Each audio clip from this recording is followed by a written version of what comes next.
Page 46 po.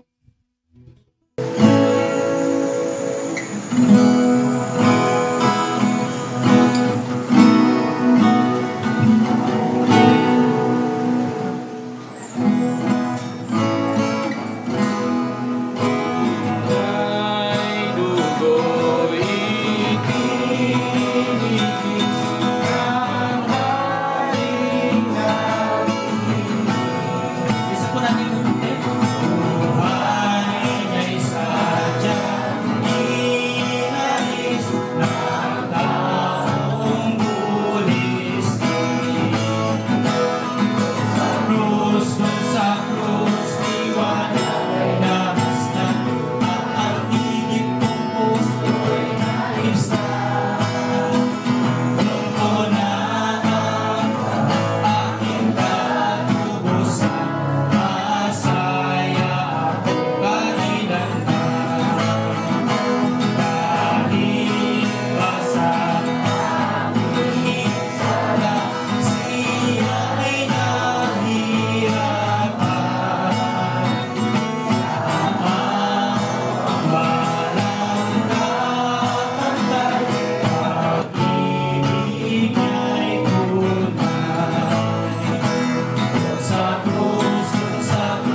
At tunay nga po, dahil sa sakripisyo ng ating pong Panginoong Hesus, doon po sa krus ng Kalbaryo, ang sinumang pong sasampalataya sa Kanya ay magkakaroon po ng buhay na walang hanggan. Sige po, minsan pa po tayo awit. Isunod po natin ito pong page 47. Kahanga-hangang salita ng buhay. Marahil po dahil ang oras pong ito ay, alam ko po, nakakaanto, medyo bigyan po natin ng konting sigla ang ating pong pag-awit po. Page 47 po.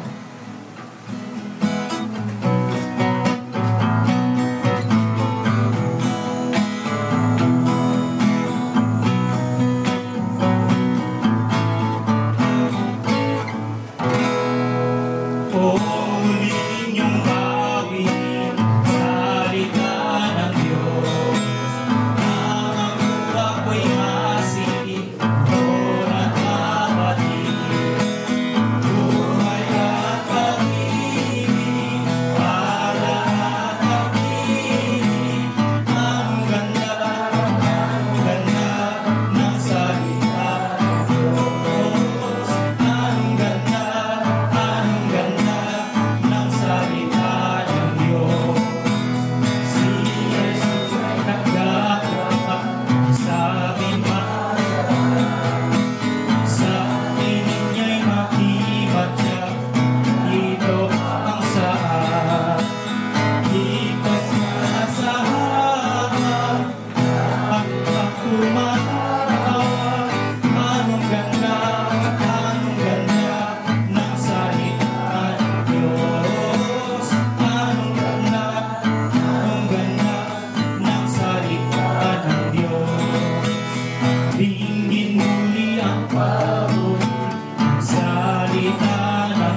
inanyahan ko po ang bawat isa na tumayo. Nang sa gayon, tayo po ay mananalangin na pangungunahan po ni Brother Jim para po sa ating opening prayer.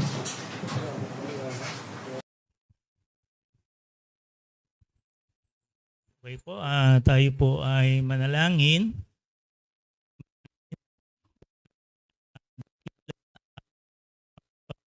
Po sa lahat. Muli po kami ay nagpupuri sa iyo, Ama, at muli ang aming pasalamat sa mga ganitong pagkakataon na kami po ay nagkatipon at naisama po namin ang aming mga mahal sa buhay upang makapakinig ng iyong mga salita. Salamat po sa araw na ito na ipinagkaloob niyo po sa amin. At patuloy po na ipagkaloob niyo sa iyong anak na iyong gagamitin sa paghahayag ng iyong mga salita, ang iyong katalinuhan upang maiparating niya ng naiintindihan sa naming mga tagapakinig ang iyong mga salita. At patuloy na puspusin mo ang aming mga espiritu upang patuloy na kami ay makaunawa ng iyong mga salita. At patuloy po, Ama, na ikaw manguna sa amin sa pagtitipong ito. At lahat po ng mga aming mga gawain po ay inihandog po namin sa iyo. Ito po ang aming samo at dalangin sa pangalan ni Kristo Jesus. Amen.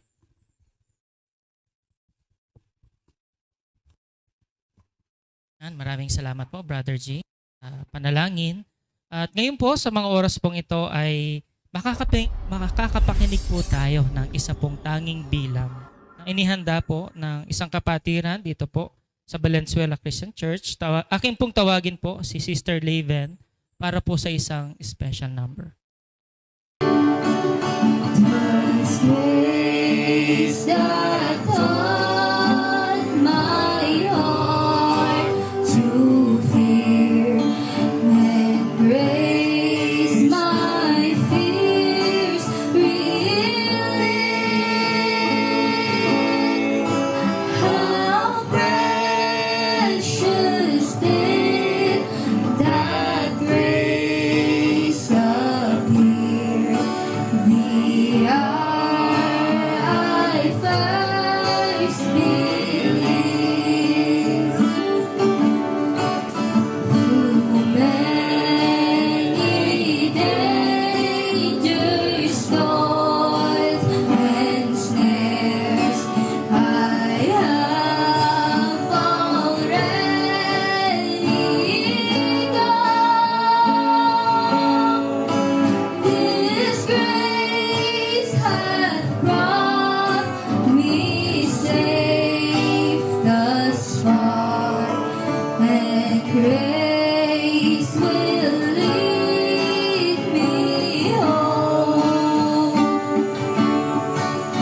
When we've been there 10,000 years, bright shining as the sun, with no less days to sing God's praise than with we first begun. Than when we first begun. Thank you po.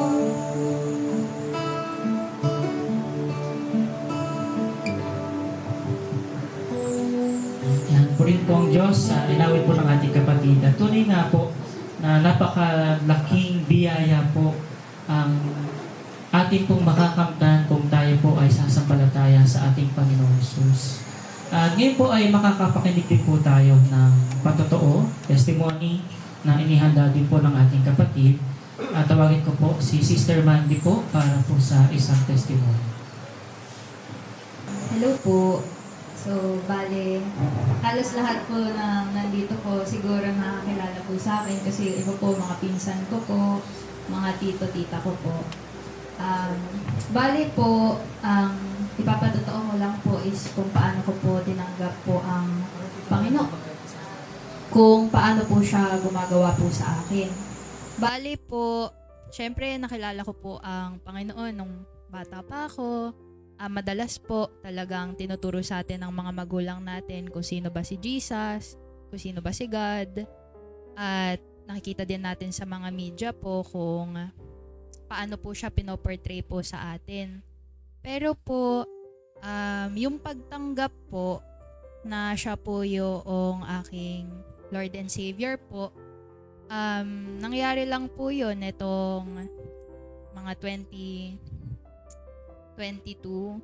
So, bale po, habang nagba-Bible study po sa amin sila Brother Wilson, matagal-tagal na po kasi, mga ilang years na rin po na pumupunta po sila doon.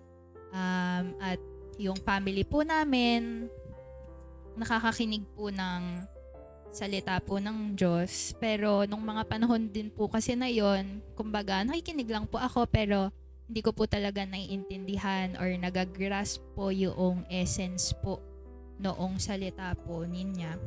At doon ko nga lang po na-realize kung ano po yung grace, yung amazing grace. Kasi ayun din po yung ko noon na doon ko po na-realize. Hello? Ayan. Doon ko po na-realize na makasalanan po ako. So, dati po, iniisip ko, paano ka naging makasalanan? Yung mga time na, syempre, nung bata pa ako, ganun, na wala naman akong ginagawa na masama, nag-aaral naman ako dati. Tapos, doon ko nga na-realize na kahit sa mga bagay na kagaya nung pagsisinungaling, syempre, di mo yun may iwasan bilang isang tao. So, doon ko na-realize na, oo nga naman, may point ka naman na doon ko na-realize na mayroon din naman pala akong mga kasalanan na nagagawa. And doon ko nga po siya sinimulang tanggapin. At simula po noon, marami na po siyang ginagawa sa buhay ko. Dati po, nakakausap ko kasi yung kapatiran. Tapos, parang mayroon po siyang inaasikaso noon. Tapos sabi niya, bahala na si Lord. Tapos ako tumawa ako kasi sabi ko, kasi lagi yung yung phrase na yon, lagi yung parang hindi siya serious sa akin. Parang lagi lang siyang joke ng parang bahala na si Batman, ganon, bahala na si Lord. Pero doon ko na-realize na serious pala siya na since now, para ngayong nakiklinik na po ako, ganun na lang talaga yung sinasabi ko, bahala na si Lord. Kasi sobrang, sabi nga ng nanay ko, papayat ka dyan kasi yan na yung time na hindi ka na makakatulog, yan na yung time na lagi ka nang papasok talaga, tapos magdamag kang nandun sa clinic. Pero ito rin po yung panahon na sobrang nagkakaroon pa ako ng energy na kahit na mayroong mga setbacks, kagaya po ngayon, naisip ko lang, bahala na si Lord. Kasi nag-pray ko naman to, hiningi ko naman po to din sa ibang mga kapatiran. Sinasabi ko, nagpapa-ask po ako na pwede po bang nakahingi ng prayer kasi po may gagawin pa akong procedure. Gusto ko po na maging maayos po. Lalo na po si tita po yung ginagawa ko na procedure po namin dun sa case. Tapos dun ko nga po kumbaga, kahit na mayroong times doon sa araw na parang hindi na tama, parang walang nangyayaring tama doon according doon sa plano ko, ganyan. Pero sabi ko, pero sino ba naman ako para huminto? Pinag-pray ko na to. So, every time na nag-move forward po ako, doon po ako nire-redirect ni God, ng Panginoon po, kung ano po yung kinakailangan kong gawin. Tapos doon ko po na-realize din na kagaya po nung mga case na hindi po na-approve, biglang mayroon po palang mas okay na mapupunta po sa akin yung mga ganong bagay po. Tapos simula po noon, Yun nga po, simula po nung tanggapin ko po yung Panginoon bilang Lord and Savior ko, doon ko rin po nakita yung mga pagbabago po doon sa pag-uugali ko at na hindi na din po masyadong nagiging mainitin yung ulo ko, ganun. Kasi dati nung bata ako sobrang nainis ako, yung parang lahat na lang kinainisan ko. Pero ayun, ngayon okay lang, chill na lang, ganun. And siguro marami pang mga bagay na siguro marami pang mga bagay na idudulot po sa akin yung Panginoon, especially po siguro next year. At pagdating din po siguro sa mga testimony na ganito na pag-share po sa mga friends, sa mga family. So, ayun lang po siguro yung nilolook forward ko din po. And nagpapasalamat po ako parate na dahil nga po, always po, God is good po sa akin po. Yan, maraming salamat kapatid sa patotoo kung paano mong nakilala ang Panginoon at ano ang naging dulot ng iyong pagkakakilala sa Panginoon. At ngayon po mga kapatid, tayo po ay ihanda na po natin ang ating pong puso't isipan. Darako na po tayo sa pinakamahalagang dako po ng pagtitipon po natin ngayon, ang pakikinig po natin ng mga salita ng Diyos. Kaya bibigay ko po sa ating tagapagsalita si Brother Wilson Gutierrez po. Mainit na tanghali po sa bawat isa. Actually, yung po sanang venue natin maganda, kaya lang siguro dito tayo dinala ni Lord para focus po tayo sa pakikinig na po natin. Ito po kasi yung pinaka sentro ng ating pagtitipon po, yung pakikinig po ng salita ng Diyos. At lahat naman po siguro tayo ay naniniwala po na ang Biblia po ay salita ng Diyos. Meron po ba sa atin na hindi po naniniwala sa Biblia po? Yan. Salamat po. Sapagkat wala pong iba po tayong pagkukunan ng katotohanan, kundi po ang salita ng Diyos o ang Biblia. Sapagkat kung pag-uusapan ay mga bagay lang na magmumula sa atin, hindi po ito natin mapangahawakan. Ang ating pong mensahe po ngayong umaga ay may kinalaman po sa kapanganakan ng ating Panginoong Yesus. Hindi po natin pag-uusapan yung kung kailan, kundi kung ano yung dahilan. Sapagkat kung yung kailan siya tunay na ipinanganak, ang ating pong pag-uusapan, ito po ay pinagtatalunan ng maraming mga relihiyon, mga tao, mga denominasyon. Iba-iba po ang pananaw, paniniwala tungkol kung kailan po ipinanganak talaga ang ating Panginoong Jesucristo. Marami po sa atin naniniwala nung nakaraang 25. Kaya maraming nagdidiwang ng kanya pong kapanganakan sa araw po na yaon. Pero marami din po na nagsasabi, hindi po yun yung talagang araw ng kanyang kapanganakan. Meron silang mga kanya-kanyang paliwanag. Kaya ngayong hapon po, hindi po mahalaga kung kailan. Ang mahalaga yung dahilan. Kaya titignan po natin ang salita ng Diyos sapagkat ito po ang magbibigay ng kaliwanagan sa atin kung ano po talaga ang dahilan ng kanyang kapanganakan. Pero bago po yan, ay manalangin po muna uli po tayo. Ama, salamat po sa pagkakataon pong ito. Naniniwala po kami na ito po ay hindi isang aksidente, kundi ito ay inilaan mo upang amin pong matunghayan mula po sa Biblia, mula sa iyong mga salita, ang isang napakahalagang katotohanan tungkol po sa kapanganakan ng inyong bugtong na anak na si Jesus. Dalangin po namin naway kasihan mo kami ng karunungan na nagmumula po sa iyo. Nang sa ganun po ay lubos naming maunawaan ang tunay na dahilan ng kapanganakan ng aming Panginoong Yesus. Pagpalain mo po ang mga sandali pong ito hanggang sa amin pong pagtatapos.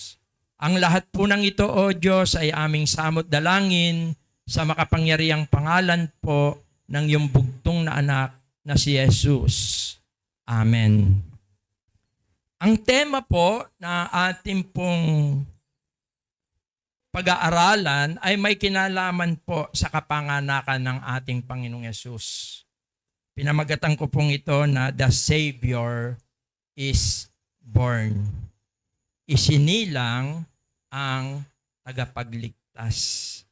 Maliwanag po mula sa salita ng Diyos na itala po ang kapanganakan ng ating Panginoong Yesus sa Lucas Kapitulo 2. Kung babasahin po natin ito, maraming mga pangyayari doon na hindi siya tumutugma sa mga kung minsan yung paniniwala ng marami. Po. Pero hindi po natin yun i-discuss sa hapon pong ito.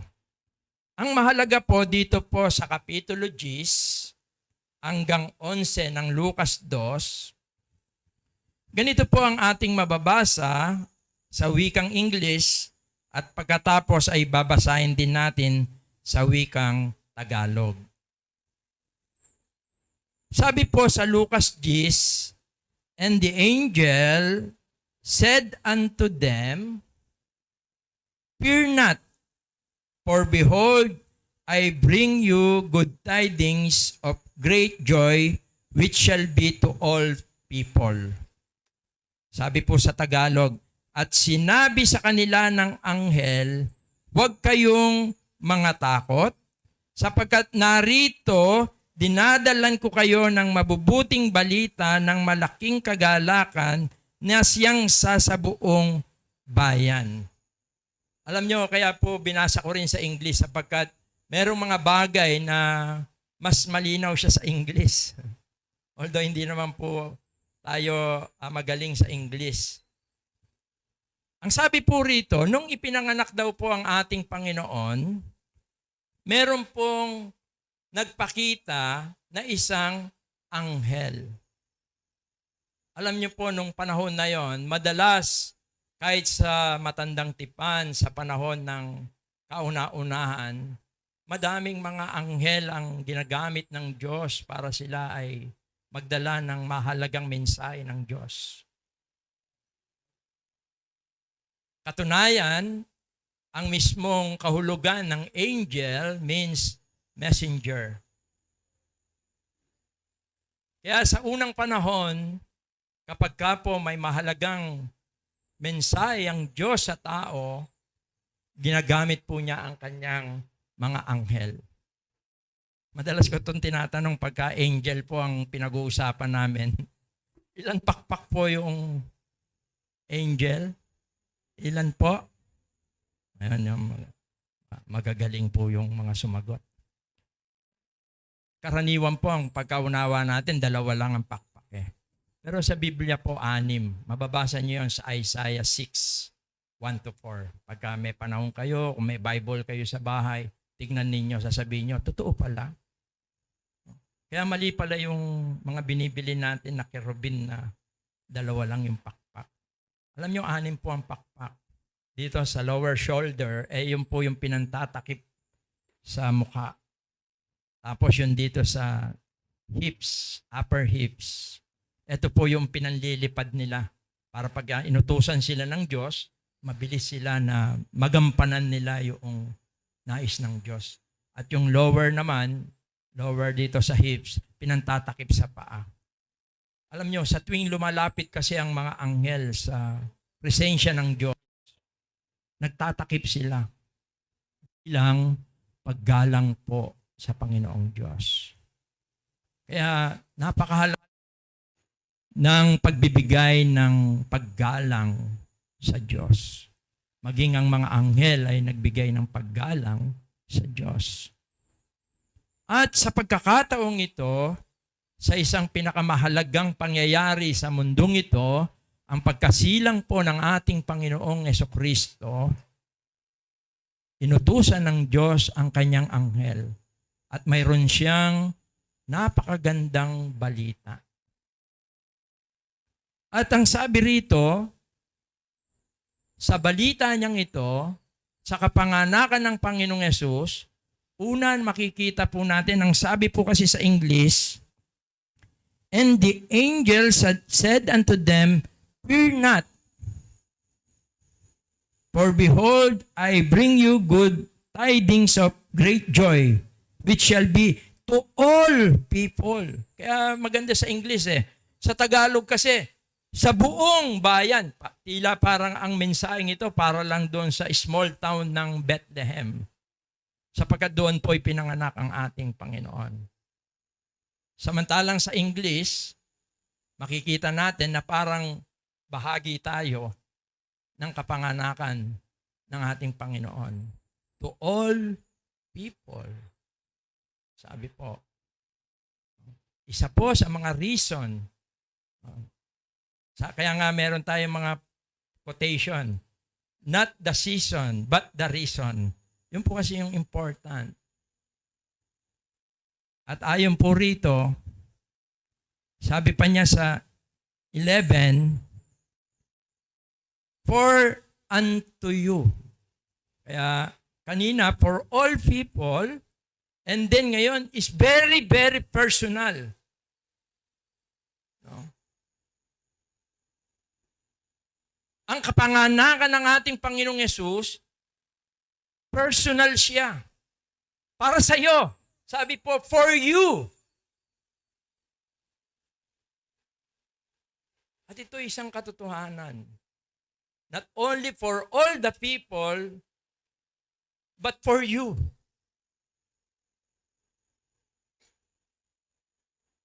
At ano po ang sabi rito? For unto you is born the day. Hindi niya sinabi yung when. Basta sinabi niya yung the day.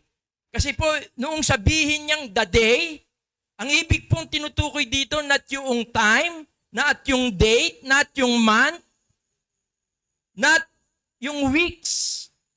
Noong sinabihin niya po, for who is born this day, tinutukoy po niya rito na yung araw na yaon ay nangyari, naganap ang isang katotohanan.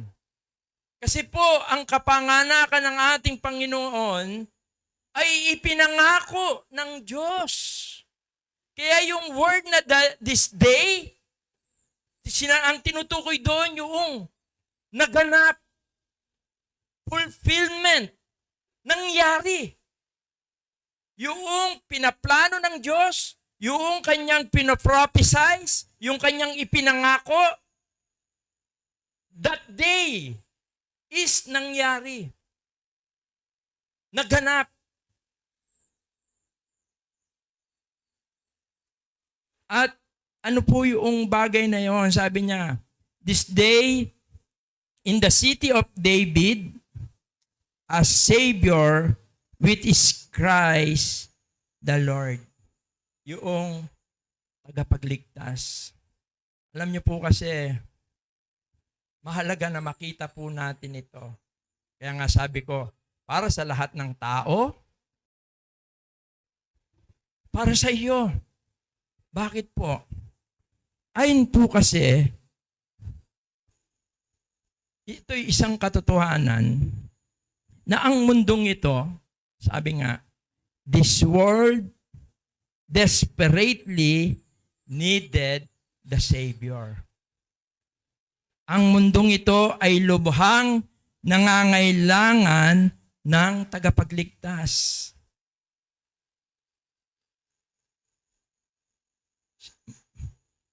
Siguro mapasok sa isip niyo si Superman, si Batman. Although sila ay mga heroes. Marami tayong mga heroes. Meron ba tayong local heroes? Meron. Sino? Captain Barbell. No? Sino pa yung mga local heroes natin? Ah? Pedro Penduko. Mga superheroes po yan. Sila yung nagliligtas pagka yung mayroong bagay na masamang nangyayari sa iyo. No? Maybe that's true. Pero nothing can help us about our sin. Kasi po, kaya po, ipinanganak ang Panginoon para sa lahat, para sa iyo, bilang tagapagligtas, tayo pong lahat ay makasalanan. Maliwanag po na sinasabi po ng Biblia, sapagkat ang lahat ay nangagkasala nga at hindi nakaabot sa kalwalatian ng Diyos. Sabi sa English, for all have sinned. Lahat po tayo ay makasalanan. Bagamat nilikha ng Diyos ang tao ayon sa kanyang wangis, siya'y banal, siya'y walang hanggan. Subalit, dahil sa pagsuway ni Eva, kaya yung mga babae po,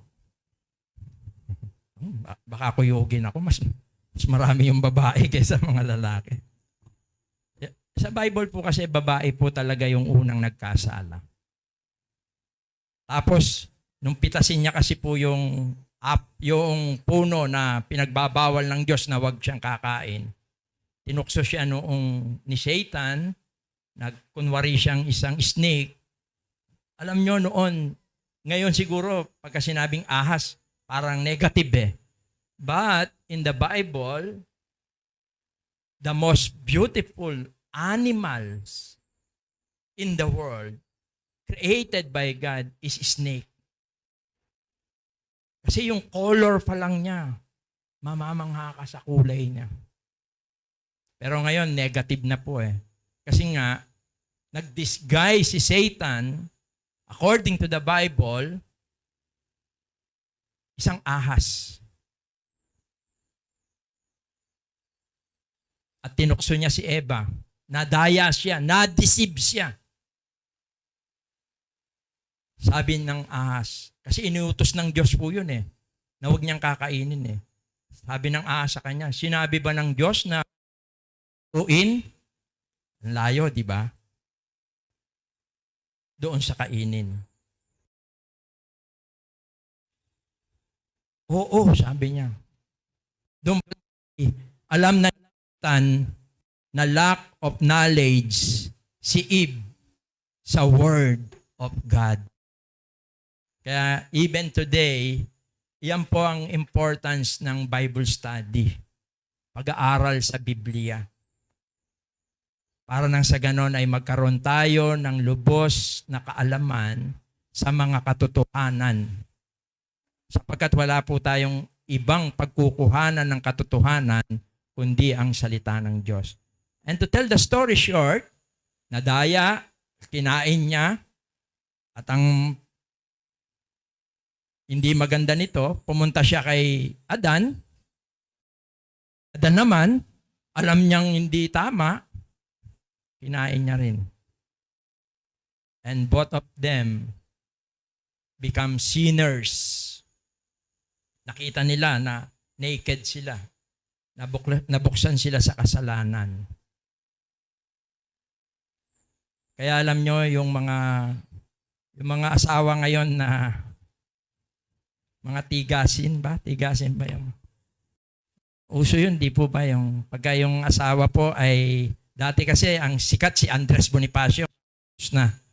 Ngayon ang tawag na sa mga kalalakihan na may asawa, tigasin. No? Tigasaing. Ngayon, bago na. Iba na yung millennium ngayon, hindi na siya Andres, hindi na siya tigasin. Ang tawag sa mga lalaki ngayon, Don. Kami pong mga asawang lalaki, mga don kami. Laba ka doon, bugas ka doon, bili ka doon, palengke ka doon. Alam nyo, nung una pa man, si Adan, hindi siya nakatanggi kay Eva eh. Siguro dahil sa pagmamahal niya kay Eva. Mapagmahal po kasi kaming mga lalaki. Sa totoo lang. To tell the story short, ang tao po ay nagkasala. At ang lahat ng mga ipinanganak na sa kanila mula sa lahi ni Adan na makasalanan, ang lahat po na ipinapanganak ay makasalanan na. Ang tao po ay tinawag na makasalanan. Ang sabi po, hindi tayo naging makasalanan dahil tayo ay nagkasala. That is wrong. Hindi po tinawag ang tao na makasalanan dahil siya ay nagkasala. Mali. Opposite. Ang tao po ay makasalanan, kaya po siya nakakagawa ng kasalanan. Yun ang katotohanan.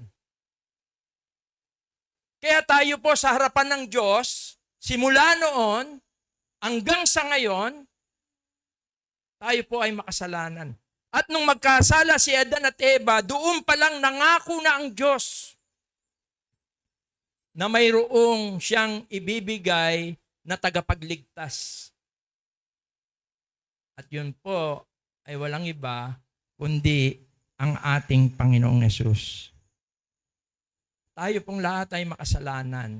Kaya nga lagi ko pong inahalimbawa, ang ibon, hindi mo siya kailangang turuan lumipad. Bakit po? Dahil natural sa kanya na marunong siyang lumipad. Ang isda, hindi mo siya kailangang turuan lumangoy. Sapagkat ang isda, natural sa kanya ang marunong lumangoy. Ang tao, kahit turuan mo ng mabuti, siya'y magkakasala sapagkat natural sa kanya na siya ay makasalanan. At napakabigat po ng ibinunga ng kasalanan ng tao. At ang bunga po niyan, tayo po ay nahiwalay sa Diyos. Man's biggest problem is separation from God. Ito po ang isang katotohanan. Nahiwalay po tayo sa Diyos. Ang sabi po sa banal na kasulatan sa Isaiah 52, kundi pinapaghiwalay ng inyong mga kasamaan, kayo at ang inyong Diyos at ang inyong mga kasalanan ay siyang nagpakubli ng kanyang mukha sa inyo upang siya'y huwag makinig. Kaya tayo po ay hiwalay sa Diyos. Nasira ang ugnayan natin sa Diyos dahil sa kasalanan. Bakit? Dahil ang Diyos po ay banal. Banal po ang Diyos. Hindi mo po pwedeng pagsamahin ang kabanalan at kasalanan para pong langis at ang tubig. Hindi mo siya pwedeng pagsamahin. Katunayan, sabi sa Roma 6:23, sabi ron, for the wages of sin is death. Alam niyo yung death? Yung biblical meaning ng death na ang kabayaran ng kasalanan ay kamatayan? Ang meaning niya ay separation. Yun ang meaning ng death. In a biblical definition, ang ibig sabihin ng pagkahiwalay o ang kamatayan, ito'y pagkahiwalay. Kaya sa Bible po, mayroon dalawang klaseng binunga ang kasalanan sa buhay natin. Kamatayan, pagkahiwalay, yung tinatawag na physical death. Ito yung pagkahiwalay ng ating kaluluwa sa ating katawang lupa. Naniniwala po ba kayo na itong katawan na ito ay katawang lupa? Ito'y galing sa lupa. Kaya lamang ito mayroong damdamin, marunong masiyahan, marunong masaktan, dahil nandyan nakatira yung talagang ikaw. Yun ang hininga ng Diyos na ibinigay sa tao, yung tinatawag na kaluluwa. Kaya kapag ka po ang tao ay namatay physically, yung nakikita mo, wala na pong damdamin yon, sapagkat ihiwalay yung iyong kaluluwa.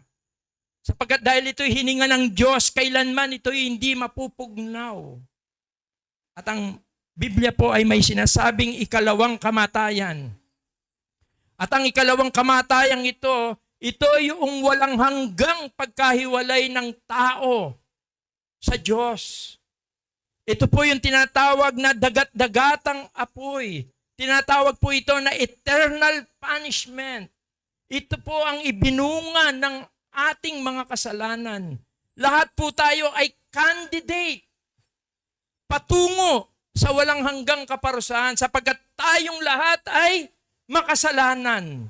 By nature, we are sinners.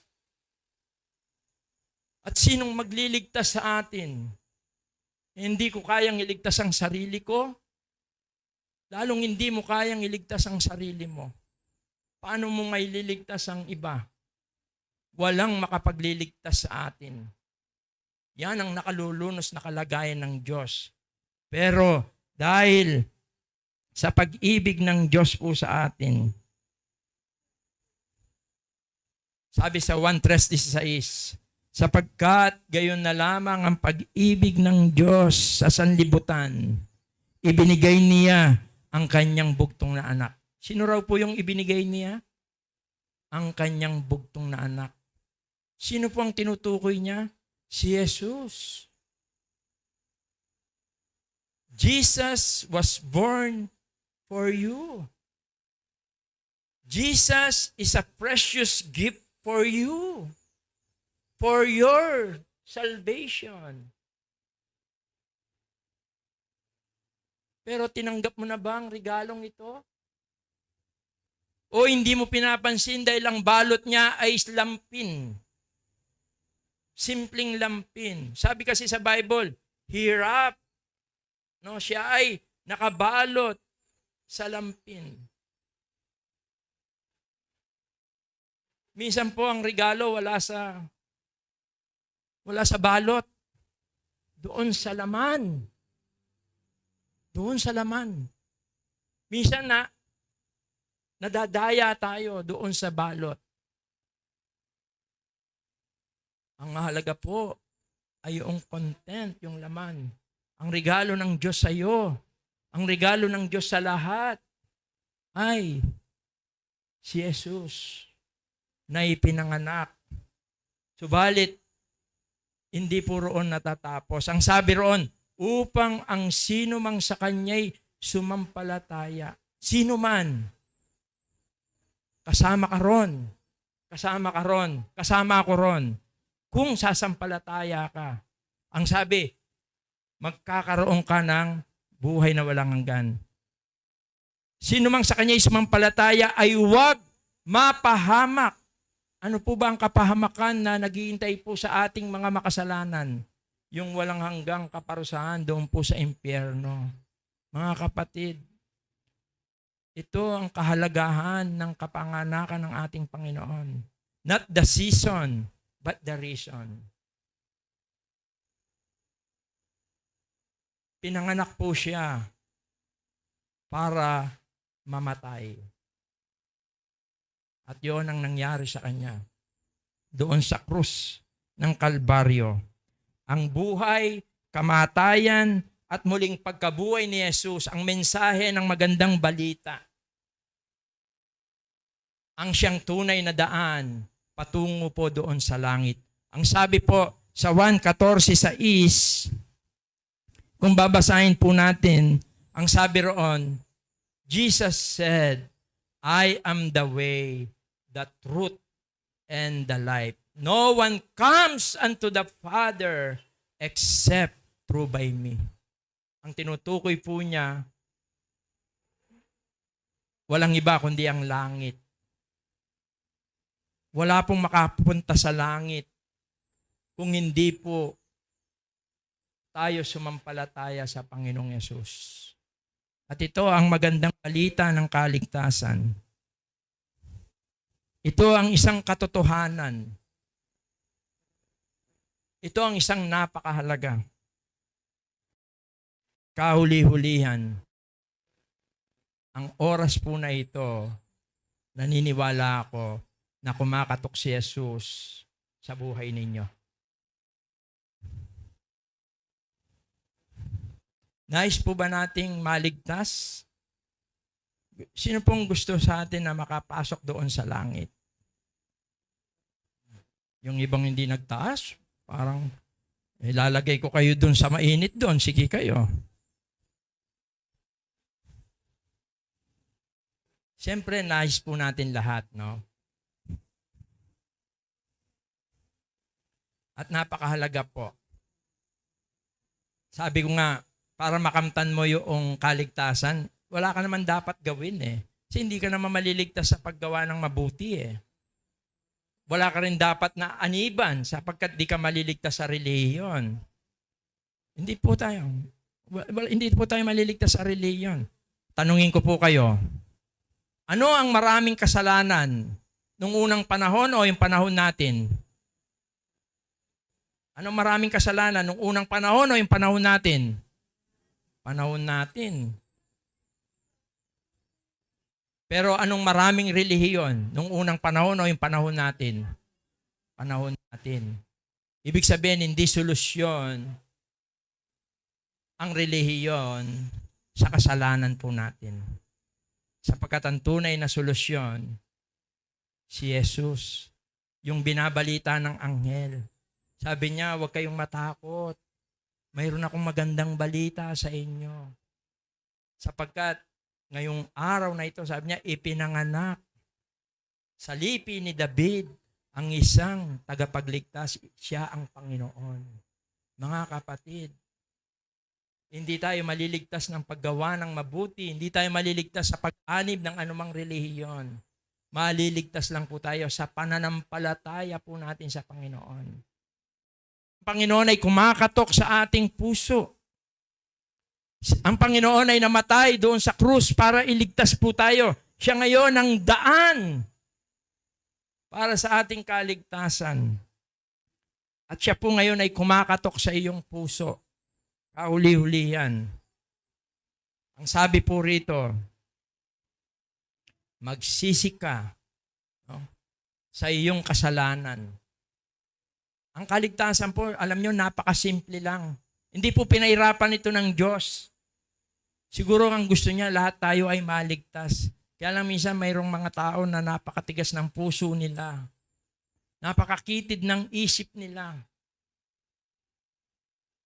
Ang kaligtasan po is as simple as A, B, C. Minsan, maliit na bata pa lang, alam na yung A, B, C. Very simple. A, accept that you are sinners. Aminin mo na ikaw ay makasalanan. Na ikaw ay papunta sa walang hanggang kaparusahan. B, believe on the Lord Jesus Christ. Manampalataya ka na siya ay bumaba rito sa lupa upang sa pamamagitan ng kanyang kamatayan at ng kanyang muling pagkabuhay ay iligtas ka sa napakalaking parusa ng iyong kasalanan. And C, confess your sins. Kaya kumakatok po siya sa iyong puso. Ang sabi sa Revelation 3:20, I stand at the door and knock. If any man hear my voice and open the door, I will enter unto him. Tingnan po natin, ang Diyos ay matyagang kumakatok sa iyo, buhay. Hindi ba po niya kayang pumasok? Makapangyarihan siya eh. Kaya niya, kaya lang, binigyan niya po kasi tayo ng tinatawag na free will. Mayroon tayong sariling pagpapasya. Kaya kung magpapasya ka, nabubuksan mo ang puso mo, tatanggapin mo siya bilang Panginoon, Diyos at tagapagligtas mo. Nangangako po siya na uhugasan niya ang lahat ng iyong kasalanan. At nangangako siya na hindi ka na mapaparusahan. Mga kapatid, nakakalungkot ang pagsilang ng ating Panginoong Yesus sa panahon natin ay tila nakapokus sa bagong damit, sa marangyang kainan, no? Nakalimutan nila ang tunay na dahilan ng ng pagsilang ng Panginoon. Isinilang po sa atin si Jesus bilang tagapagligtas po natin. Kaya ang aking pong panalangin at ang layunin po ng aming pag-anyaya sa inyo, hindi po to join, to become a member. Lagi ko sinasabi rin sa mga kapatiran, kahit regular kang umaattend, kung hindi ka tunay na sumampalataya at tumanggap sa Panginoon, hindi mo makakamtan ng kapatawaran ng iyong kaligtasan. Subalit, kung tunay na tinanggap mo si Jesus, ang sabi nga, mayroong isang palatandaan. Siguro kung tatanungin ko po kayo, sumasampalataya ba kayo sa Panginoong Jesus? May mga tumatango, merong opo. No? Alam niyo kung paano niyo matest kung tunay yung pananampalataya niyo sa Panginoong Yesus? Gusto niyo pong itest? Question lang. One question. Tanong mo ito sa sarili mo. Kung mamatay ka, wag naman sana, no? Kung mamatay ka ngayong oras na ito, alam mo na ba kung saan ka pupunta? Kung ikaw ay nakatitiyak na doon sa langit, check! Tunay na ikaw ay sumasampalataya. Subalit kung ikaw ay nag-aalinlangan, di ko alam, Brother Wilson, baka hindi ka patunay na sumampalataya. Sapagkat ang isang tunay na sumampalataya ay mayroon siyang katiyakan doon sa buhay na walang hanggan. At na-observe ko po, naranasan ko po na ang pinakamasarap na buhay, pinakamasayang buhay, pinakamapayapang buhay, hindi yung mayaman ka, although maganda rin na yumaman tayo. Hindi yung marami kang pag-aari. Ang pinakamasarap, mapayapa at punong-puno ng kagalakan na buhay, yung alam mo na anumang oras dumating ang kamatayan sa buhay mo, alam mo sa Kanya ka pupunta. At yun, ang binibigay na regalo ng Diyos po sa atin, si Jesus. Tandaan natin, si Jesus po ay ipinanganak para sa ating lahat. At higit sa lahat, para sa iyo. Ang aking panalangin naway ang bawat isa po sa atin ay tunay na magkaroon ng kaligtasan. Naalala ko po ang isang istorya, isang illustration. Meron daw isang bangin na napakalalim, no? At madilim. Doon sa bangin na yon, sa kabilang ibayo, mayroon naman liwanag. Pero minsan may dumating na parang aninag ng liwanag na may daan. Oh, liwanag. May daan. Yung iba, merong nagbalita, sabi niya, ali kayo. Mayroong daan para makatawid kayo. Matakasan niyo ang madilim na buhay na yan. No? Ang punong-puno ng kahirapan, kalungkutan, kalumbayan. Mayroong daan, sabi niya. Isang liwanag siya. Yung iba ayaw maniwala. Kasi natatakot sila, baka sila ay, paghahapak nila sila ay mahulog. Pero may isang naniwala. At yung naniwala, paghahapak niyang ganon, hindi siya nalaglag. At nakatawid siya. Meron ding mga sumunod. Pero nakalulungkot, marami po ang hindi sumunod. Sabi nga po ng salita ng Diyos, marami ang tinawag, konti lang ang tumugon. Nawa po ang bawat isa po sa atin ay tahakin natin ang daan. At ang daan po ay walang iba kundi si Jesus. Siya po ang kaligtasan po natin. Siya ang buhay natin. Siya ang kapayapaan natin. Siya ang kagalakan natin. Without Christ, walang kabuluhan po ang buhay natin. Let us pray. Ama, salamat po sa oras na pinagkaloob niyo po sa amin. Salamat po sa iyong pag-ibig po sa amin, bagamat kami po ay makasalanan. Inihandog po ninyo ang inyong bugtong na anak na si Jesus, na siyang naghirap, namatay sa krus, inilibing at muling nabuhay, upang sa pamagitan po ng pananampalataya sa Kanya, at sa pamagitan po ng pagtanggap po namin sa Kanya, ay matamo po namin ang kapatawaran ng aming mga kasalanan. Tanggapin po namin ang kaligtasan at buhay na walang hanggan. Salamat po mula sa iyong mga salita. Naging maliwanag po sa amin ang dahilan kung bakit po ipinanganak ang Panginoong Yesus upang sa pamagitan po niya ng kanyang kamatayan at muling pagkabuhay, kami po ay magtamo ng kaligtasan. Pagpalain mo po, O Diyos, ang oras na ito at nawa ay patuloy na pangunahan mo po kami hanggang sa amin pong pag-uwi. Ang lahat po ng ito, O Diyos, ay aming samot dalangin sa makapagpalang pangalan po ng iyong buktong na anak na si Jesus na aming tagapagligtas. Amen. Magandang hapon po.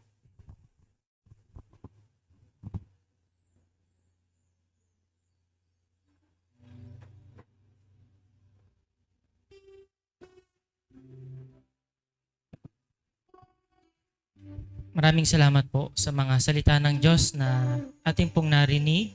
At nawa po, kagaya po ng hamon ng ating pong kapatid, tayo po ay magdesisyon na sumampalataya sa ating pong Panginoong Hesus. At bilang ating pong pagtatapos, tayo po ay magsiawit dito po sa page 73. Ngayon nga ang panahon.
pong lahat na tumayo at tayo po ay magwawakas sa isang panalangin at tawagin po natin ang ating kapatid, si Brother Norman po para po sa closing prayer at marahil ay ipanalangin na rin po ang ating po pagkain na pagsasalusalo.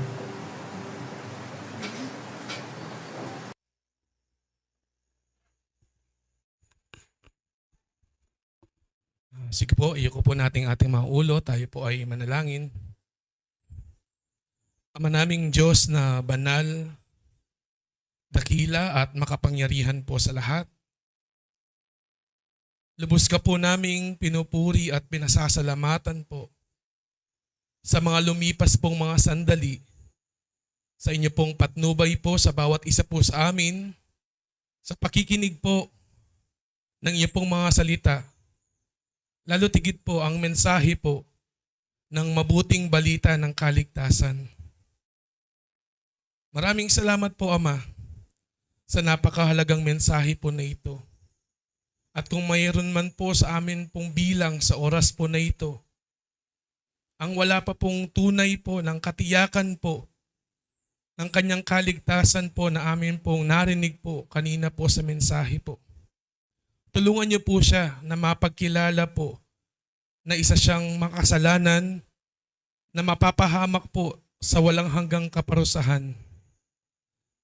At kung siya po ay sasampalataya na si Jesus ay namatay doon sa krus, inilibing at muling nabuhay sa ikatlong araw upang bayaran po ang aming pong mga kasalanan, ay nangangako po kayo na ipagkakalob po ang kaligtasan at buhay na walang hanggan. Maraming salamat po, Ama, sa anak niyo po na ginamit na naghayag po ng ipong mga salita. Ang patuloy po naming dalangin ay pangunahan niyo po siya sa kanyang buhay, pagpalain po sampu ng kanya pong buong pamilya. At nawa ang bawat isa po sa amin sa mga lumipas po mga sandali hanggang sa mga oras po na ito sa pagpapatuloy po ng inyo pong gawain po, ay pangunahan niyo po kami. At patuloy din po ng aming pong pinapasalamatan po ang pagkain po na inyo pong pinagkaloob, aming pong pagsasaluhan. I-bless niyo po ito na magbigay po sa amin po ng kalakasan pong physical upang aming pong magamit po sa paglilingkod po sa inyo. Sa inyo po namin patuloy po, Ama, na dinadalangin ang panguna po ninyo sa mga susunod po mga sandali sa amin pong pagsasama-sama at sa pagtatapos po ng aming pong year-end fellowship. At patuloy kayo po ang mag-ingat, manguna sa bawat isa po sa amin. At ang lahat pong ito ay amin pong sinasamo at idinadalangin sa tanging pangalan lamang po ng inyong pong bugtong na anak na si Kristo Jesus. Amen. At pinapakwa din po kung ilang family po ang naririto ngayon sapagkat lahat po tayo ay makakatanggap po ng ham na ipinagkaloob din po ng ating pong mga kapatid.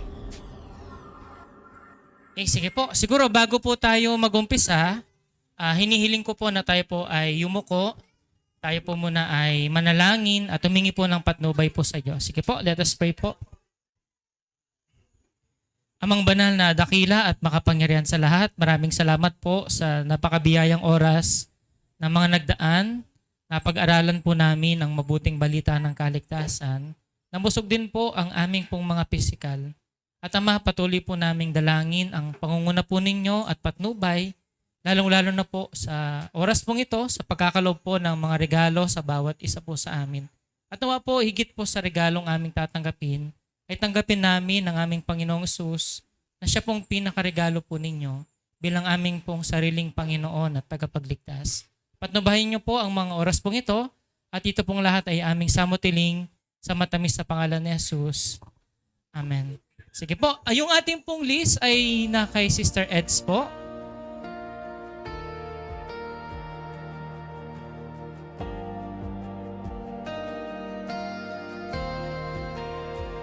I have decided to follow Jesus. No turning back, I'll walk His way. Though storms may come my heart is steadfast. His hand will guide me every day. I have decided to follow Jesus. I give my life, my all to Him. Forever faithful, my Lord, my Savior. I'll follow Jesus to the end.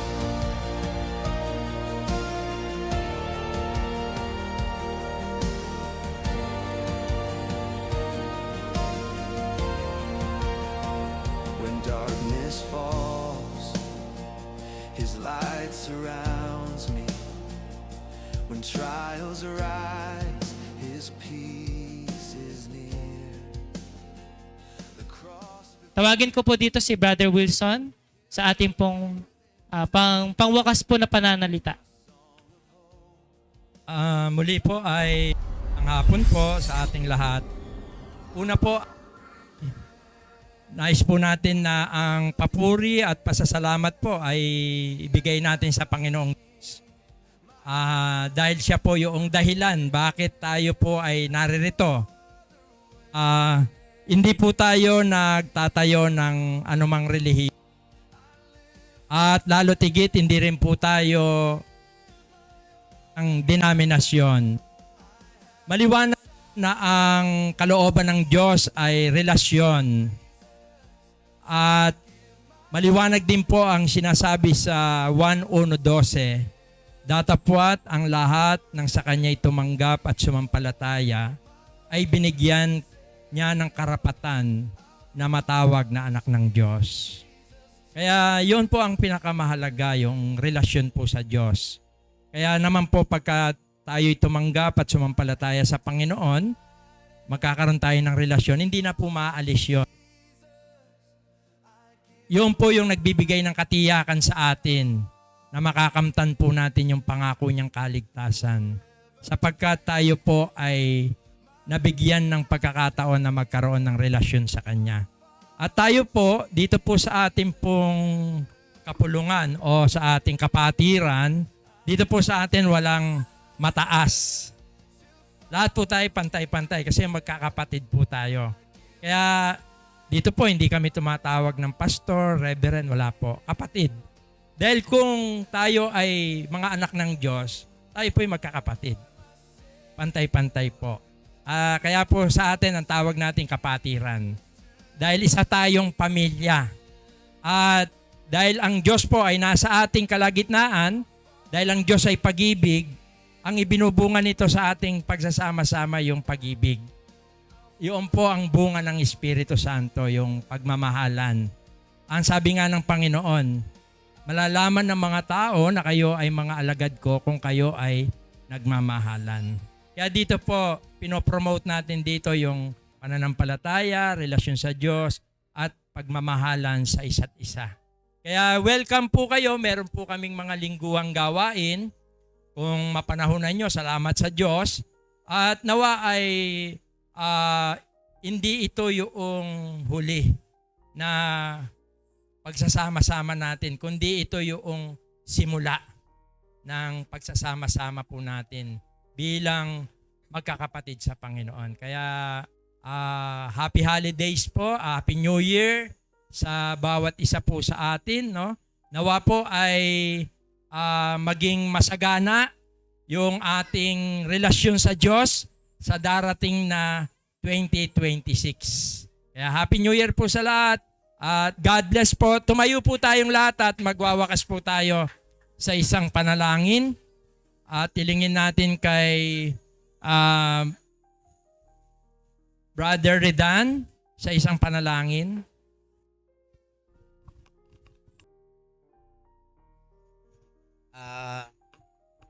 Hello po. Tayo po'y manalangin at hingin po natin ang presensya ng Panginoon. Ama naming Diyos, banal, dakila. Salamat sa araw na to, sa pangunguna mo, sa panahon na ipinagkaloob mo sa amin. Salamat po at nagkatipon-tipon po ang isang pamilya sa paglilingkod sa inyo at salamat po sa bagong kapatiran na iyong pinakilala. At sabi nga po ni Brother Wilson, hindi po ito ang katapusan, ito po ang simula at sana sa mga susunod po na linggo na mag-aaral kami sa iyong salita hipuin mo ang kanilang puso't isipan na makinig ng iyong mga salita dito po sa pansamantalang tahanan na iyong pinapahiram po sa amin. Salamat po sa taong sa mga kapatiran pong bumuo po nito at salamat po sa mga kapatiran pong iyong ginagamit. Bagamat malayo sila sa malayo ang lugar na pinupuntahan nila at punta po sila rito upang magpahayag ng iyong salita. Ama, hinihiling namin na kung gano'n nyo po kami iningatan na makapunta sa lugar na ito, ingatan nyo rin po kami sa aming pag-uwi, sa aming pansamantalang tahanan. Ang lahat ng ito, Ama, ay aming samot dalangin hiling sa matamis na pangalan ng iyong anak na si Jesus na aming Panginoon. Amen. Happy year end and Happy New Year po sa lahat.